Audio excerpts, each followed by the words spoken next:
Salut à tous, aujourd'hui j'ai décidé de répondre à une question super intéressante qui concerne l'univers Dragon Ball mais en même temps la vie de tous les jours. Je me suis tout simplement demandé si organiser le Tenkaichi Budokai dans la vraie vie était possible. J'ai donc effectué plusieurs recherches et je vais essayer de vous prouver pourquoi ça serait possible même s'il faut nuancer un petit peu. Sur ce, c'est parti, ne perdons pas plus de temps.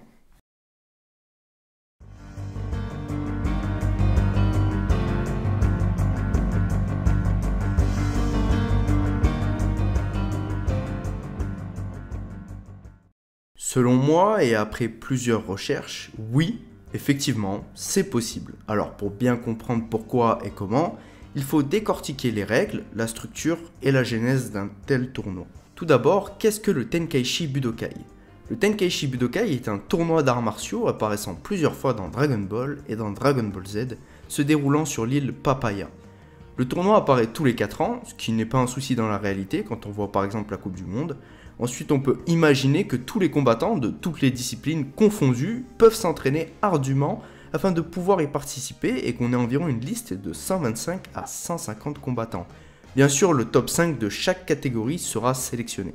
Le petit souci auquel on fait face, c'est le problème du poids, car on prendra comme dit plus tôt les 5 meilleurs de leur discipline, mais du coup on n'aurait pas le choix de mélanger les catégories, les 5 meilleurs poids lourds, les 5 meilleurs poids légers par exemple.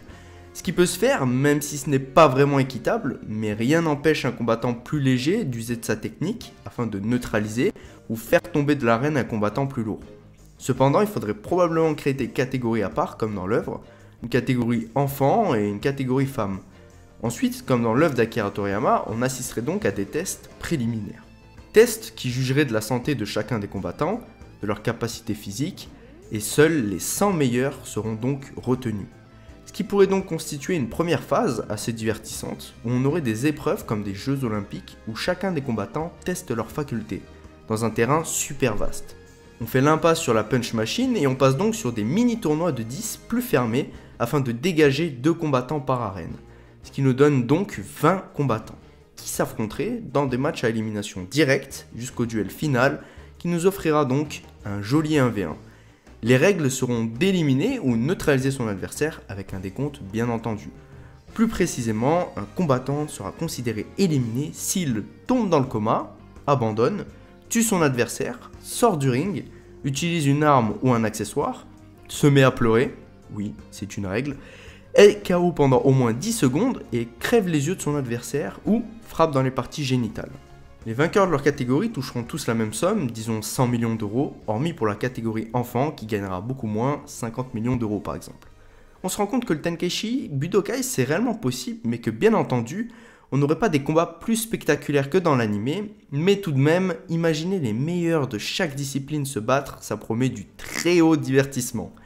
Petit point dont je n'ai pas parlé, mais le tout serait bien entendu retranscrit à la télévision sur une chaîne gratuite afin que le plus grand nombre assiste à ce tournoi légendaire.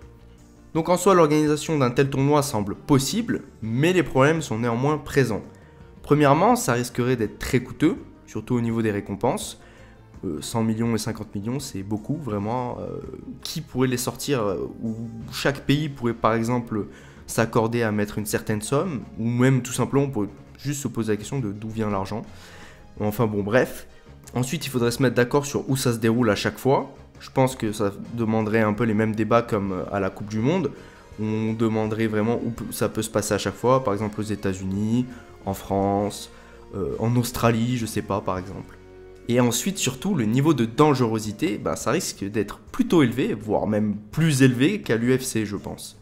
Donc on aurait affaire à des soucis d'ordre financier et relevant de la santé. Ce qu'il est vrai contraint un tel tournoi de se faire. Mais qui sait, peut-être un jour un grand fan de Dragon Ball organisera un grand tournoi comme celui-ci, et ce jour-là sera complètement fou. En tout cas, je certifie le Tenkaichi Budokai comme étant possible, même s'il y a quelques petits soucis à régler. Voilà, c'était tout pour cette vidéo les amis, c'était une vidéo courte et assez fun et différente de d'habitude, mais en tout cas j'espère qu'elle vous aura plu. N'hésite pas à donner ton avis en commentaire, pour soutenir la chaîne tu peux t'abonner et liker. Sur ce, prenez soin de vous les amis, ciao.